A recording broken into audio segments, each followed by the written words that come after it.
இந்தியாவிற்குள் ஊடுருவியவர்களின் பெயரை வாக்காளர் பட்டியலில் இருந்து நீக்க வேண்டாமா என ராகுலுக்கு அமித்ஷா கேள்வி எழுப்பியிருக்கிறார்.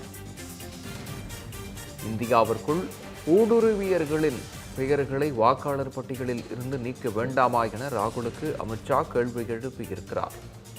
இந்தியாவில் பிறக்காதவர்களுக்கு வாக்களிக்கும் உரிமையை அரசியல் சாசன சட்டம் வழங்கவில்லை என அமித்ஷா தெரிவித்திருக்கிறார். இந்தியாவிற்குள் சட்டவிரோதமாக ஊடுருவியவர்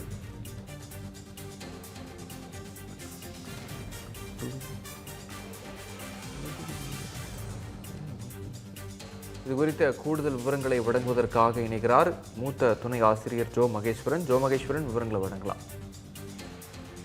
விக்னேஷ், பீகார் மாநிலத்துல இந்த ஆண்டு இறுதியில சட்டப்பேரவை தேர்தல் நடைபெற இருக்கு. அதை முன்னிட்டு பீகார் மாநிலத்துல சிறப்பு தீவிர வாக்காளர் பட்டியல் திருத்த பணியானது மேற்கொள்ளப்பட்டு வரைவு வாக்காளர் பட்டியல் இப்ப வெளியாகி இருக்கிறது. இதுல அது குறித்த ஆட்சேபனைகள் அல்லது சேர்க்கை நீக்கல் இருந்தால் தெரிவிக்கலாம் என்று கடந்த 1ஆம் தேதி வரைவு வாக்காளர் பட்டியல் வெளியிடப்பட்டது. வருகின்ற செப்டம்பர் 1ஆம் தேதி வரை பொதுமக்களாக இருக்கட்டும், வாக்காளர்களாக இருக்கட்டும், அரசியல் கட்சிகளும் தங்களுடைய கருத்துக்களை பதிவு செய்யலாம், குறைகள் புகார்கள் இருந்தா பதிவு செய்யலாம் என்று சொல்லியிருக்காங்க. தற்போது வரை அரசியல் கட்சிகளிலிருந்து எந்த முறைகேடுமோ அல்லது முறையீடோ அல்லது புகாரோ வரவில்லை. அதே நேரத்தில் காங்கிரஸ், ஆர்ஜேடி உள்ளிட்ட கட்சிகள், தமிழ்நாட்டில் இருக்கிற திமுக உள்ளிட்ட கட்சிகள் கூட நாடாளுமன்றத்தினுடைய கூட்டத்தொடர் கடந்த மாதம் 21ஆம் தேதி தொடங்கியிலிருந்து இன்று வரை அவை நடவடிக்கைகள் முழுமையாக நடைபெற முடியாத அளவிற்கு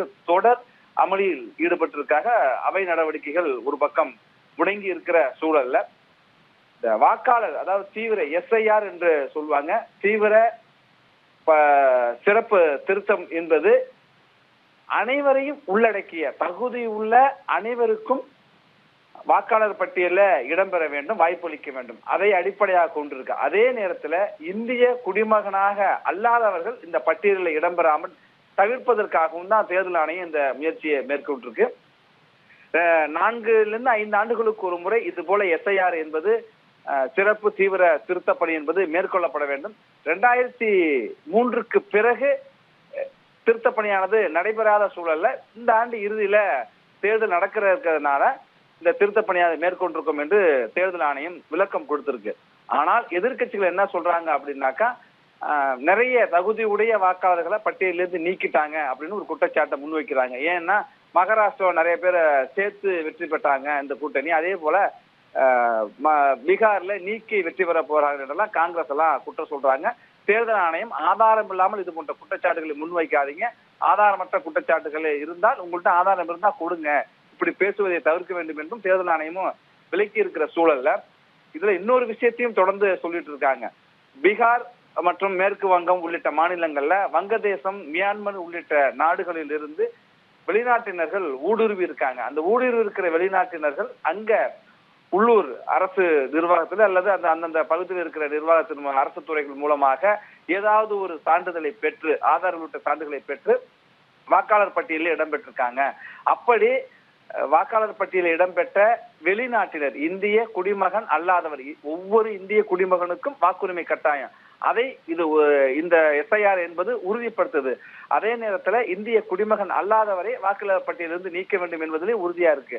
அந்த வகையில தான் அந்த SIR மேற்கொள்ளப்பட்டிருக்குன்னு திரும்ப திரும்ப சொல்லியிருக்க சூழல்ல இன்றைக்கு மத்திய உள்துறை அமைச்சர் பீகார்ல நடைபெற்ற ஒரு கூட்டத்துல பேசியிருக்காரு. என்ன பேசியிருக்காரு அப்படின்னா, இந்தியாவிற்குள்ள ஊடுருவி இருக்கிறவருடைய பெயர்கள் இந்த வாக்காளர் பட்டியலில் இடம்பெற வேண்டுமா, அதை நீக்கியதுல என்ன தவறு, இந்தியாவில் பிறக்காதவர்களுக்கு, இந்திய குடிமக்கள் அல்லாதவர்களுக்கு வாக்களிக்கின்ற உரிமையை அரசியல் சாசன சட்டம் வழங்கவில்லை. அரசியல் சாசனத்தை கையில உயர்த்தி அந்த புத்தகத்தை உயர்த்தி பேசுவது மட்டுமல்ல, அதை கடைபிடிக்க வேண்டும், காப்பாற்ற வேண்டும். அரசியல் சாசனம் என்ன சொல்லியிருக்கோ அதைத்தான் இங்க தேர்தல் ஆணையம் செஞ்சுக்கிட்டு இருக்கு. ஆனால் ஊடுருவல்காரர்களுடைய பெயரை நீக்க வேண்டாம் அப்படின்னு சொல்றது நீங்க. அப்ப அந்த ஊடுருவல்காரர்கள்லாம் வெளிநாட்டு இந்திய குடிமக்கள் அல்லாதவர்கள் இங்க இருக்கணும், அவர்கள் வாக்களிக்கணும் அப்படின்னு சொல்லி அவர்களுக்கு ஆதரவாக செயல்படுறீங்களா? ஒரு வாக்கு வங்கி அரசியலை ராகுல் காந்தி செய்யறாரா? முதல் பிரதமர் நேருடைய ஆட்சி காலத்திலிருந்து இந்த SIR சிறப்பு தீவிர திருத்த பணியானது மேற்கொள்ளப்பட்டது. 2003 வரைக்குமே நடைமுறையில் இருந்தது. புதுசா எதையும் செய்யல. ஆனால் இந்திய குடிமக்கள் அல்லாதவர்களை ஏன் பட்டியலில் சேர்க்கறதுக்கு எதிர்க்கட்சிகள் குறிப்பாக ராகுல் காந்தி உள்ளிட்டவர்கள்லாம் பேசுறாங்க. பிற நாட்டினருக்கு நீங்க வாக்குரிமை கொடுக்கணுமா, ஊடுருவல்காரர்களுடைய பெயர்களை வாக்காளர் பட்டியலிருந்து நீக்க வேண்டாமா உள்ளிட்ட கேள்விகளை உள்துறை அமைச்சர் அமித்ஷா இப்போது எழுப்பி இருக்கிறார். விக்னேஷ், விவரங்களுக்கு நன்றி ஜோ மகேஸ்வரன்.